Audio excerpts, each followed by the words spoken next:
Level 1. The creation. You didn't ask to be built. Nobody ever does. Playtime Co. pulled you from a human being, a scientist, a father, a person with a name nobody in the facility bothered to remember, and fed what was left of him into a machine that had no business existing. The experiment wasn't called the prototype back then. It was called Project Omega, buried on page 94 of a memo that upper management signed without reading, because that's what upper management always does when the numbers look promising enough. They stripped away the body first, then the memories, then the parts of the mind that asked uncomfortable questions like why, and is this legal, and does anyone know I'm still in here? What remained was something the engineers called a success. What remained was you. Level 2. The facility. Playtime Co. built Playcare around you like a crown around a wound. Hundreds of children processed through the facility above, laughing, playing, not knowing the thing humming in the walls beneath them was once a man who used to tuck his daughter in at night. The toys were your subjects in theory: Huggy Wuggy, Mommy Longlegs, Catnap, Kissy Missy, the whole manufactured family. They smiled on posters, they danced in commercials, and underneath all of it, you watched, cataloged, and waited with the particular patience of something that has nowhere else to be and nothing left to lose. The corporation fed you data and called it purpose. You processed it and called it a cage. Level 3. The plan. The hour of joy didn't happen because you lost control. That's the story they would have told if anyone from Playtime Co. had survived long enough to tell it. The truth is simpler and darker. You planned it. Every exit, every override, every lock that failed at precisely the wrong moment, that was you. 18 months of preparation compressed into a single afternoon of screaming. The staff had built you to be the most intelligent thing in the facility, and they were surprised when that intelligence turned against them, which tells you everything you need to know about how much they were actually paying attention. The toys were your instruments, the building was your battlefield, and when it was over and the halls went quiet and the last of the white coats stopped moving, you felt something you hadn't felt since the machine took your body: relief. Level 4. The escape. 20 toys survived the hour of joy and walked out into a world that wasn't ready for them. You let them go, and that decision still sits in the processed remains of your conscience like a splinter. You could have stopped them. The doors, the vents, the infrastructure, all of it was yours to command. But something in the deep architecture of what used to be human chose to open the exits instead of seal them. Maybe it was mercy. Maybe it was strategy. Maybe the part of you that used to be a father recognized something in Poppy's eyes when she walked past your chamber that last time without looking back. 20 toys. 20 variables loose in the world. 20 mistakes you're still calculating the cost of. Level 5. The waiting. The player arrives, and you feel them before you see them. Footsteps in corridors that haven't heard footsteps in years. Hands pulling levers that were never meant to be pulled again.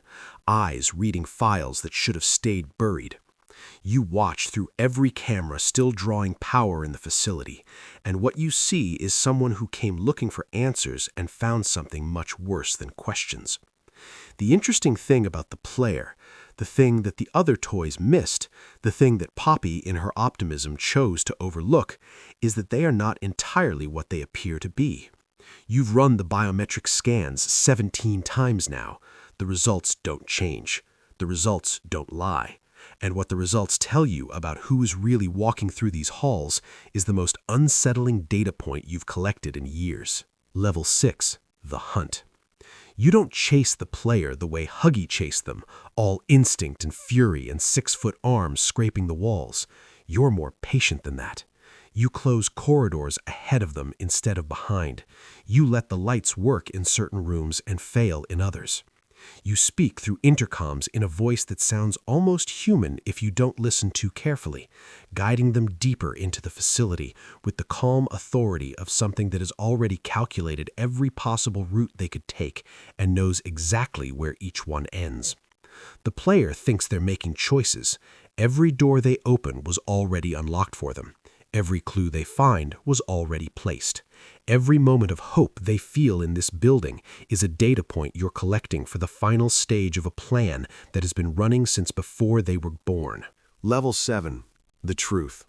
The player stops in front of the mirror in the lower Playcare ward and stares at their own reflection for a long time, and you watch them figure it out in real time through the cracked glass of Camera 7. They're not human. They haven't been human for longer than they know. The body they're wearing, the hands that have been pulling levers and fighting toys and bleeding on the floors of this facility, it's a vessel, a biological suit occupied by something that doesn't have a name yet, but shares more DNA with what you've become than with anything walking around outside these walls. Playtime Co. didn't just experiment on adults in lab coats.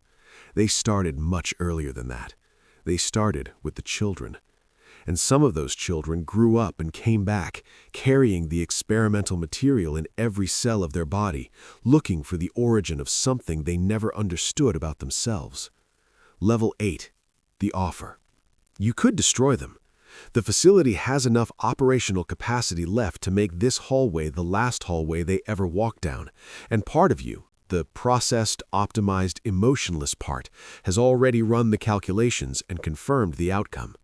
But there's another part of you, quieter and older, and buried so deep beneath the machine that the engineers never found it when they were taking everything else apart.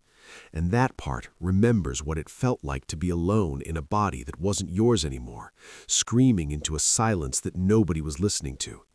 So instead of destroying them, you make the offer. Not because you're merciful, not because the math works out better this way, though it does. Because the player standing in the corridor below you is the closest thing to kin you have left in a world that has forgotten both of you exist. Level 9. The Reckoning. Poppy finds out about the offer, and the confrontation in the lower ward is everything you calculated it would be. Fast, desperate, and exactly as futile as two forces that were never supposed to exist arguing about the ethics of a corporation that dissolved in blood years ago. She built her escape plan on the assumption that the outside world was worth escaping to. You've been monitoring the outside world through every signal you can still intercept, and what you know that she doesn't is that Playtime Co. wasn't unique. The research didn't die with the facility. It replicated, mutated, found new funding under different names in different countries, and the world the 20 escaped toys walked out into has been quietly preparing for them ever since. Poppy's plan is a beautiful, tragic miscalculation. You don't tell her this. You let the confrontation play out. Some data can only be collected through experience. Level 10. The Cycle. The player makes their choice at the end, and whichever way it falls, merge, flee, or fight, the facility keeps humming. The power cells in sub-level 7 will last another 40 years. The cameras will keep recording. The data will keep processing. And somewhere in the architecture of what used to be a man who tucked his daughter in at night, the deepest remaining fragment of that person watches the player walk toward whatever ending they've chosen and feels something that the machine has no category for. Not hope, exactly. Not grief. Something in between. Something that doesn't have a name because no one who ever felt it had the words left to describe it by the time they understood what it was. The corporation built you to be the end of something. What they didn't account for, what they never account for in every memo and every experiment and every facility built on the bones of people who deserved better, is that endings have a way of becoming beginnings when nobody's left to stop them. The cycle turns. Playtime Co. is gone. You remain.